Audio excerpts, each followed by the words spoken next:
कभी कभी जिंदगी में एक छोटी सी बात एक ऐसा तूफान बन जाती है जो पूरे घर, पूरे परिवार और कभी कभी एक पूरे गांव को हिला देती है। आज की केस भी एक ऐसी कहानी है, एक ऐसी सच्ची घटना जो बताती है कि कैसे एक मामूली सी बात गांगनौली गांव की शांति को खामोशी में बदल गई। आपको अब तक मौलाना और उसके परिवार की असली कहानी शायद ही पता होगी, वो राज जिसने इस पूरे हादसे की नींव हिला दी। एक ऐसी सच्चाई जो आपको सोचने पर मजबूर कर देगा। क्या था वो कारण जिसकी वजह से एक इज्जतदार मौलाना का घर मातम में बदल गया? आज हम आपको ले चलते हैं उसी रहस्य के गहरे सुरंग में। वीडियो के अंत तक बने रहिए, क्योंकि अंत का सच सुनकर आप खुद से सवाल करेंगे, क्या इंसान इतना बर्बर हो सकता है? वीडियो में आगे बढ़े उससे पहले वीडियो को लाइक और चैनल को सब्सक्राइब जरूर कर लें। ये केस है उत्तर प्रदेश की, भारत का सबसे ज्यादा आबादी वाला राज्य, जहां बागपत जिले के दोघट थाना क्षेत्र में बसा है एक छोटा सा गांव गांगनौली। वो दिन था 11 अक्टूबर 2025, दोपहर का वक्त।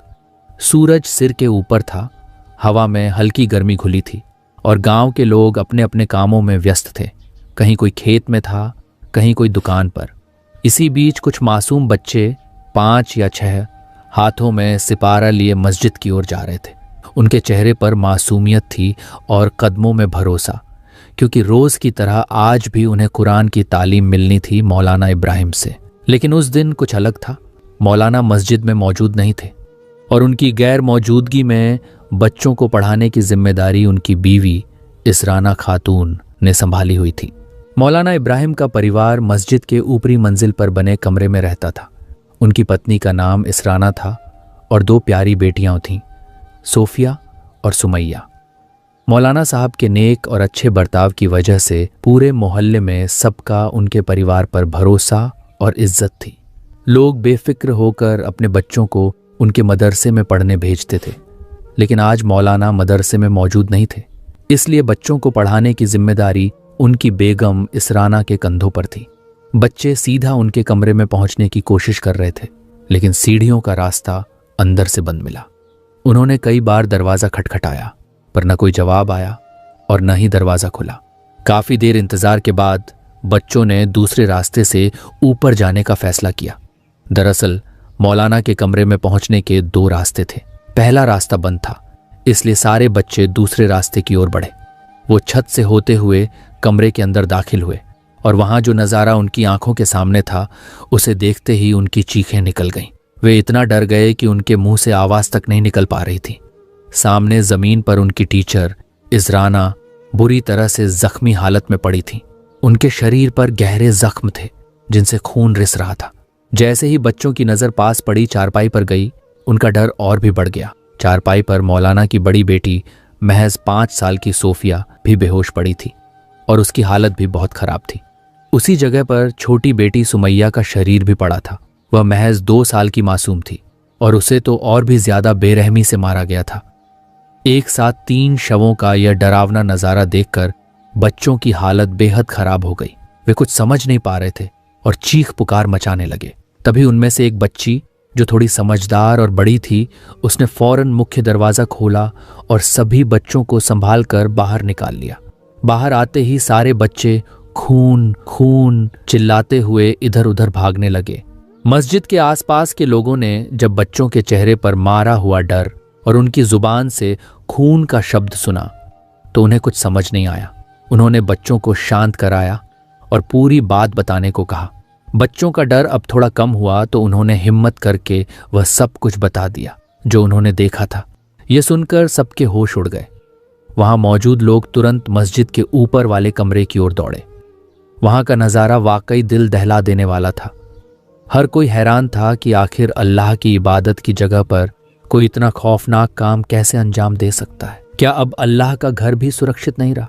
इस घटना की सूचना देने के लिए मस्जिद के एक सदस्य ने माइक पर ऐलान किया, मौलाना इब्राहिम साहब की पत्नी और उनकी दोनों बेटियों को दिन दहाड़े मस्जिद में घुसकर मार दिया गया है। यह ऐलान जब पूरे गांव में गूंजा तो हड़कंप मच गया। मस्जिद में मौलाना साहब के परिवार का इस तरह मारा जाना वाकई सबको झकझोर गया। अब सभी लोग घटना की जानकारी जुटाने के लिए मस्जिद की ओर आने लगे। वहीं कुछ लोग सोशल मीडिया पर पोस्ट शेयर करके इस खबर को दूसरों तक पहुंचाने लगे। देखते ही देखते मामले ने जोर पकड़ लिया। गांगनौली में हुई यह घटना की खबर आसपास के गांव, जिलों और फिर पूरे देश में आग की तरह फैल गई और लोगों में आक्रोश की लहर दौड़ गई। चूंकि यह घटना एक मुस्लिम धार्मिक स्थल पर हुई थी, इसलिए लोग और भी गंभीर हो गए। मामले की गंभीरता को देखते हुए गांगनौली के कुछ लोगों ने पुलिस को फोन कर दिया और उन्हें पूरी घटना की जानकारी दी। मौके की नजाकत को समझते हुए दोघट थाने की पुलिस तुरंत गांगनौली मस्जिद के पास पहुंच गई। दोघट थाने के अलावा छपरौली, बिनौली और बड़ौद जैसे इलाकों की पुलिस भी घटनास्थल पर पहुंच गई।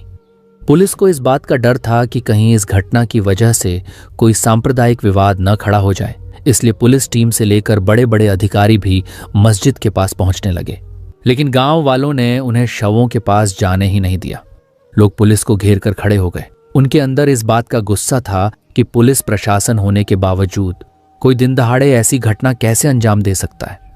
उन्हें लग रहा था कि ऐसे में पुलिस का होना और न होना एक जैसा है। इसी गुस्से में महिलाएं और लड़कियां पुलिस के सामने आ गईं और उन्हें रोकने लगीं। पुलिस के कपड़े भी खींचे गए। इस पूरे हंगामे के वीडियो बनाकर कुछ लोगों ने सोशल मीडिया पर पोस्ट कर दिए, जिससे मामला और भी गर्मा गया। इधर पुलिस गांव वालों को शांत करवाने में जुटी हुई थी, मगर गुस्साए लोग उनकी कोई बात सुनने को तैयार ही नहीं थे। मामले की गंभीरता को देखते हुए मेरठ के डीआईजी साहब खुद मौके पर पहुंचे। उन्होंने गांव वालों को समझाया बुझाया और शांत करने की पूरी कोशिश की। डीआईजी साहब ने लोगों से जांच के लिए थोड़ा वक्त मांगा और उन्हें पूरा यकीन दिलाया, हम जल्द से जल्द इस पूरे मामले की सच्चाई सामने लाएंगे और आरोपियों को जरूर पकड़ेंगे, लेकिन इसके लिए हमें आपके सहयोग और थोड़े समय की जरूरत है। डीआईजी के आश्वासन और समझाने बुझाने के बाद आखिरकार गांव वाले शांत हुए और पुलिस का साथ देने के लिए राजी हो गए। इसके बाद पुलिस ने मस्जिद के ऊपर बने कमरे में जाकर जांच शुरू कर दी। हालात का जायजा लेने के बाद तीनों मां बेटियों के शवों को कानूनी कार्यवाही के लिए अपने कब्जे में ले लिया। आसपास के लोगों से पूछताछ शुरू हुई, जिसमें कुछ लोगों ने बताया कि परिवार में मौलाना साहब की पत्नी और 2 बेटियां ही थीं। अब एक बड़ा सवाल खड़ा हो गया, जब तीनों मां बेटियों के शव यहां मौजूद हैं तो मौलाना साहब खुद कहां हैं? पुलिस ने यही सवाल लोगों से पूछा। लोगों ने बताया कि मौलाना इब्राहिम आज सुबह ही किसी काम से बाहर गए थे और उन्हीं की गैर मौजूदगी में यह सब हुआ। पूरी बात जानने के बाद पुलिस ने मौलाना इब्राहिम को फोन लगाया और उनसे उनकी जगह के बारे में पूछा। मौलाना ने बताया कि वह इस वक्त देवबंद में हैं। उन्होंने बताया, आज देवबंद में अफगानिस्तान के विदेश मंत्री आए हुए हैं। उन्हीं के एक कार्यक्रम में शामिल होने के लिए मैं यहाँ आया था। अब कार्यक्रम खत्म हो गया है और मैं घर लौट रहा हूँ। पुलिस ने मौलाना साहब को फौरन घर लौटने को कहा और इमरजेंसी है बताकर फोन काट दिया। कुछ ही देर बाद मौलाना इब्राहिम वापस घर पहुंच गए। उनके साथ साथ उनकी बेगम के मायके वाले भी इस दुर्घटना की खबर सुनकर मौके पर आ पहुंचे थे। मौलाना साहब को अपने परिवार को आखिरी बार देखने का मौका भी नहीं मिला। जैसे ही वे मस्जिद में पहुंचे, पुलिस ने उन्हें हिरासत में ले लिया और परिवार की हत्या का संदेह जताया। दरअसल जब पुलिस ने पड़ोसियों से मौलाना साहब और उनके परिवार के बारे में पूछताछ शुरू की तो पड़ोसियों ने पूरी कहानी खोलकर रख दी। उन्होंने बताया, मौलाना साहब का ताल्लुक शामली जिले के थाना कांदला के सुनारना गांव से था। साल 2018 में उनकी शादी इसराना नाम की लड़की से हुई, जो गाजियाबाद के लोनी इलाके की रहने वाली थी। शादी के बाद मौलाना साहब भी लोनी की ही एक मस्जिद में इमामत करने लगे और करीब 2 से 3 साल तक वहां रहकर अपने परिवार के साथ खुशी खुशी जीवन बिताया। इसके बाद मौलाना इब्राहिम लोनी से हटकर बागपत के गंगनौली गांव में आ बसे। यहां उन्हें शेखों वाली मस्जिद में नमाज पढ़ाने का काम मिल गया।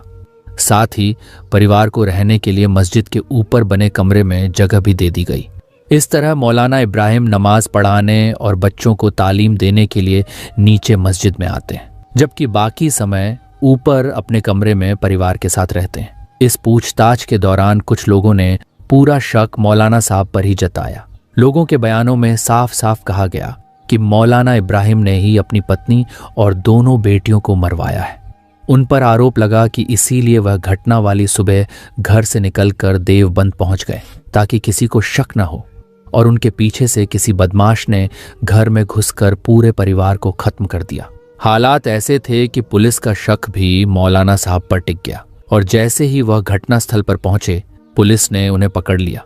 हालांकि मौलाना इब्राहिम को कुछ समझ नहीं आ रहा था कि उन्हें ही निशाना क्यों बनाया जा रहा है। मौलाना साहब ने अपनी बेगुनाही बताने की कोशिश की, साथ ही कुछ पड़ोसियों ने भी उन्हें पूरा समर्थन दिया, क्योंकि उन्हें यकीन था कि मौलाना साहब ऐसा जुर्म नहीं कर सकते। इस वजह से भीड़ ने पुलिस के खिलाफ रुख अपना लिया। लोग मौलाना साहब को थाने ले जाने से रोकने लगे और देखते ही देखते माहौल बेकाबू होने लगा। हालात को काबू करने के लिए पुलिस ने भीड़ की बात मान ली और सच्चाई का पता लगाने में जुट गई। पुलिस ने सबसे पहले मौलाना इब्राहिम का कॉल डिटेल रिकॉर्ड CDR खंगाला ताकि उनकी आखिरी लोकेशन और कॉल्स के बारे में पता चल सके। जब लोकेशन चेक की गई तो पता चला कि इब्राहिम साहब 11 अक्टूबर की सुबह करीब 8:25 पर गांव से निकल गए थे और उनकी लोकेशन देवबंद की तरफ दिखाई दी। यानी जैसा कि मौलाना साहब और दूसरे लोग कह रहे थे, लोकेशन भी वही बता रही थी।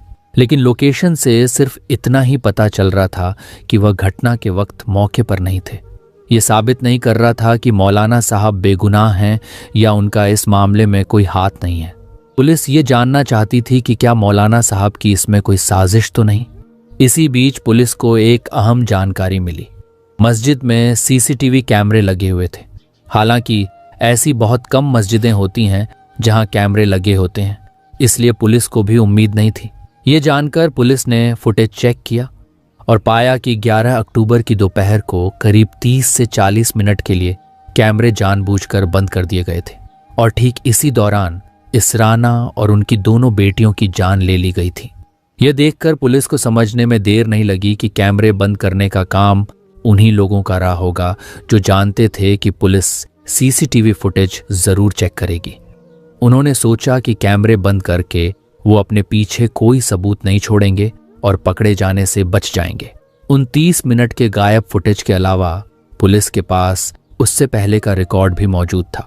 बारीकी से जांच करने पर पता चला कि घटना से ठीक पहले एक 16 साल का लड़का मस्जिद में आया था और करीब 14 मिनट तक वहां रहा। उस वक्त मस्जिद में न तो कोई नमाजी मौजूद थे और न ही कुरान पढ़ने वाले बच्चे, क्योंकि सबको पता था कि मुफ्ती साहब देवबंद गए हुए हैं। मौलाना साहब ने पहले ही सबको अपने अपने घर पर नमाज पढ़ने को कह दिया था। अब सवाल ये था कि फिर यह लड़का मस्जिद में अकेला क्यों आया। इस सवाल का जवाब ढूंढने के लिए पुलिस ने फुटेज को और गहराई से देखा। पता चला कि जब यह लड़का पहली बार मस्जिद में दाखिल हुआ तब 11:30 बजे थे। 14 मिनट रुकने के बाद वह बाहर चला गया, लेकिन कुछ ही देर बाद दोबारा मस्जिद में लौट आया। इस बार वह सीधे उस कमरे की ओर बढ़ा जहां DVR रखा हुआ था। कमरे में पहुंचते ही उसने CCTV कैमरों की बिजली की सप्लाई बंद कर दी।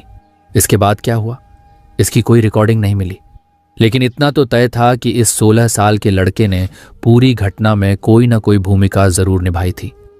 इसी शक के आधार पर पुलिस ने उस लड़के का पता लगाया। वह इसी गांव का रहने वाला था, इंटरमीडिएट कक्षा में पढ़ता था और इस्लामी शिक्षा लेने के लिए रोज मस्जिद आता था।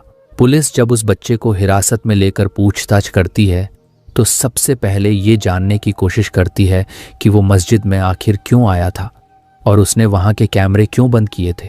पहले तो लड़का मासूम बनते हुए कहता है, मैं तो बस ऐसे ही आया था। पुलिस भी शुरुआत में नरमी से बात करती है, पर जब लड़का सवालों को टालने लगता है तो पुलिस अपना असली तेवर दिखाती है। जैसे ही पुलिस के हाथ में डंडा घूमता है, लड़का डर के मारे पूरा सच उगल देता है। वो एक और लड़के का नाम बताता है, उम्र करीब 14 से 15 साल। दोनों साथ में स्कूल जाते थे और मस्जिद में सिपारा पढ़ने भी आया करते थे। कभी मुफ्ती इब्राहिम खुद पढ़ाते थे तो कभी उनकी बेगम इसराना पढ़ाती थी। 16 साल का लड़का पुलिस को बताता है, 11 अक्टूबर की दोपहर करीब 2:30 बजे हम दोनों मस्जिद में आए थे। हमें पता था कि मौलाना साहब गांव में नहीं हैं, किसी काम से बाहर गए हैं। ऐसे में उनकी फैमिली अकेली थी और मस्जिद में भी किसी नमाजी का आना जाना नहीं था। इसी मौके का फायदा उठाने का हमने प्लान बनाया। दोनों मस्जिद के अंदर दाखिल होते हैं और ऊपर वाले कमरे की तरफ बढ़ने लगते हैं। तभी उनकी नज़र बिसौली पर पड़ती है, एक ऐसा औजार जो पत्थर तोड़ने के काम आता है। एक तरफ हथौड़े जैसा हिस्सा और दूसरी तरफ नुकीला सिरा। इसे देखकर दोनों उसे उठा लेते हैं फिर किचन में जाकर वहां रखा चाकू भी उठा लेते हैं। तभी मौलाना साहब की बेगम इसराना उन्हें देख लेती हैं, लेकिन वो कुछ नहीं कहती क्योंकि दोनों बच्चे अक्सर पढ़ने आते रहते थे। मगर इस बार कहानी कुछ और थी। दोनों लड़के मौका देखकर इसराना पर हमला कर देते हैं, एक के बाद एक 13 वार बिसौली से। इसराना जमीन पर गिर जाती है। इसके बाद 14 साल का लड़का चाकू से उनके सिर और गर्दन पर 3 से 4 बार वार करता है। वो जमीन पर लहूलुहान होकर गिर जाती हैं। पास में खड़ी उनकी 2 बेटियां, एक 5 साल की और दूसरी सिर्फ 2 साल की, ये सब अपनी आंखों से देख रही थीं। छोटी बच्ची कुछ समझ नहीं पाई, लेकिन बड़ी बेटी चीखने लगी। उनकी चीख सुनकर दोनों लड़कों का ध्यान उनकी ओर गया। उन्हें डर था कि अगर ये बच्चियां जिंदा रहीं तो सारा राज खुल जाएगा। इसलिए 16 साल का लड़का बिसौली उठाकर बड़ी बेटी के सिर पर वार करता है, फिर छोटी बच्ची पर भी हमला करता है। दोनों मासूमों की वहीं जाती है। तीनों माँ बेटियों को बेरहमी से मारने के बाद दोनों लड़के छत के रास्ते भाग निकलते हैं। बिसौली को सीढ़ियों से नीचे फेंक देते हैं और चाकू को छत पर फेंक देते हैं। इतनी बड़ी वारदात को अंजाम देने के बाद भी उनके चेहरों पर डर का कोई निशान नहीं था। उन्हें पूरा भरोसा था कि कैमरे बंद करने के बाद पुलिस कभी उन तक नहीं पहुंच पाएगी, लेकिन उन्हें नहीं पता था कि प्रीवियस फुटेज ने उनका पूरा प्लान चौपट कर दिया है। फुटेज देखकर पुलिस दोनों तक पहुंच जाती है और फिर सब कुछ सामने आ जाता है। जब पुलिस पूछती है कि उन्होंने मुफ्ती साहब के परिवार को क्यों मारा, तो लड़कों ने जो बताया उसे सुनकर पुलिस भी दंग रह गई। उन्होंने कहा, मुफ्ती साहब और उनकी बीवी हमसे बहुत मारपीट करते थे। हमें जब सबक याद नहीं होता था तो डांटते और पीटते थे। हम पढ़ाई में अच्छे नहीं थे, लेकिन घर वाले जबरदस्ती भेजते थे। धीरे धीरे हमारे अंदर उनके लिए नफरत भर गई। इस नफरत ने उन्हें इस हद तक पहुंचा दिया कि उन्होंने तय कर लिया मुफ्ती साहब और उनकी बीवी को रास्ते से हटाना ही है। जब उन्हें पता चला कि 11 अक्टूबर को मुफ्ती साहब बाहर जा रहे हैं, तो उन्होंने उसी दिन का इंतजार किया और मुफ्ती की गैर मौजूदगी में उनकी फैमिली पर हमला कर दिया। दोनों ने कहा, हमारा इरादा सिर्फ मुफ्ती साहब और इसराना को मारने का था, लेकिन बच्चियां सब कुछ देख चुकी थीं।